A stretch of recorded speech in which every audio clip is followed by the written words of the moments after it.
दोस्तों, नमस्कार। आज मैं फिर आपके सामने आया हूँ और एक बहुत ही महत्वपूर्ण माननीय सुप्रीम कोर्ट का जजमेंट है, जिसकी आज हम बात करेंगे। ये जजमेंट अगस्त 19, 2026 का जजमेंट है, एकदम ताज़ा जजमेंट है और इस जजमेंट में हम 156(3) सीआरपीसी या 175(3) जो अब है नए भारतीय नागरिक सुरक्षा संहिता में है, उसकी बात करेंगे। 156(3) में यदि पुलिस स्टेशन आपका कोई मुकदमा दर्ज नहीं करता है, तो आप कोर्ट जा सकते हैं और कोर्ट जो है पुलिस से रिपोर्ट मंगा के और अपना निर्णय दे सकता है, डायरेक्शन दे सकता है कि इसके ऊपर एफआईआर पुलिस दर्ज करे। ये 156(3) है। परंतु जो ये निर्णय आया है, ये निर्णय एकदम इसके उलट है। तो इस 156(3) की हम बात करेंगे। तो सबसे पहले केस का टाइटल है Pramod Kumar Shukla versus state of Uttar Pradesh and others, और ये क्रिमिनल अपील नंबर 3931 है 2026 का, जो अराइजिंग आउट है हुई एसएलपी क्रिमिनल नंबर 12908 ऑफ 2025। और ये जजमेंट दिया है माननीय न्यायमूर्ति प्रशांत कुमार मिश्रा और न्यायमूर्ति एन.वी. अंजारिया की बेंच ने। और जैसा मैंने बताया कि अगस्त 19 को 2026 में ये निर्णय दिया गया। तो इसमें जो बात कही वो ये कि अगर कोर्ट में कोई 156(3) में गया और कोर्ट ने उसकी 156(3) पे एफआईआर दर्ज करने से मना कर दिया, उसकी वो रिक्वेस्ट को मना कर दिया, और उस रिजेक्शन के बाद जब कोर्ट ने मना कर दिया कि नहीं हो सकती एफआईआर, इसके बाद जो है पुलिस स्टेशन में एफआईआर दर्ज हो जाए तो क्या होगा, ये इसके ऊपर ये निर्णय है। तो इसका ये केस है कि इसमें Prayagraj directorate of education Prayagraj में अपॉइंटमेंट के लिए अखिलेश प्रताप सिंह और उसके ग्रैंडसन कौशिक प्रताप सिंह ने जो क्लर्क की पोस्ट थी उसके लिए 20 लाख की पेशकश की, यानी कि 10-10 लाख रुपया एक बच्चे का। तो वो पैसा उसने बैंक से उसको ट्रांसफ़र भी कर दिया।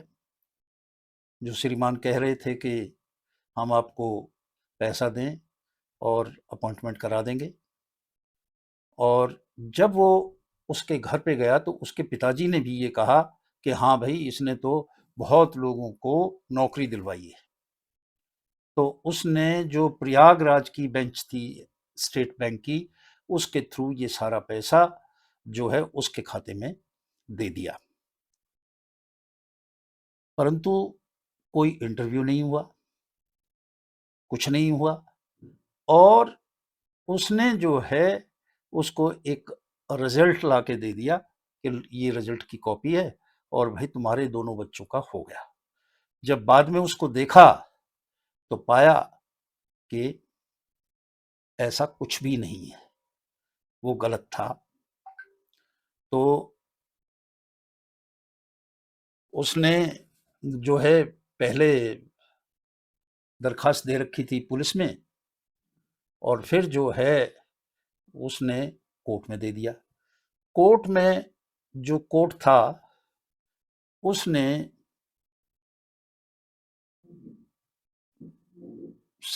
पुलिस की जो एक्शन टेकन रिपोर्ट होती है उसको मंगवाया, जो एडिशनल चीफ जुडिशियल मजिस्ट्रेट हैं, उन्होंने क्राइम ब्रांच जो थी उससे, प्रयागराज से, और उसमें देखने के बाद उसने पाया कि भाई इसके ऊपर ये तो डिस्प्यूट कुछ लैंड का क्या है, तो उन्होंने उसको रिजेक्ट कर दिया कि आदेश जो है एफआईआर दर्ज कराने के नहीं दिए जा सकते।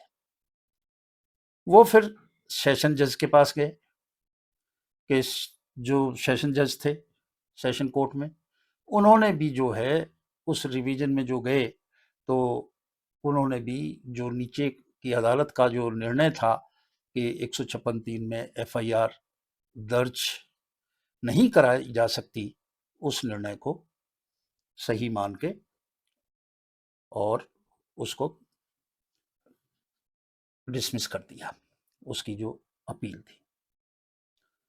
इसके बाद में एफआईआर दर्ज हो गई पुलिस स्टेशन में, जो उसके तथ्य थे, और एफआईआर दर्ज हो गई चीटिंग वगैरह में, जो उस पे सेक्शन लगते हैं, उस तरह के 420 वगैरह लग के वो 406, 419, 420, 467, 468, 471, 504 और 506 में पुलिस स्टेशन में, आईपीसी में ये दर्ज हो गई।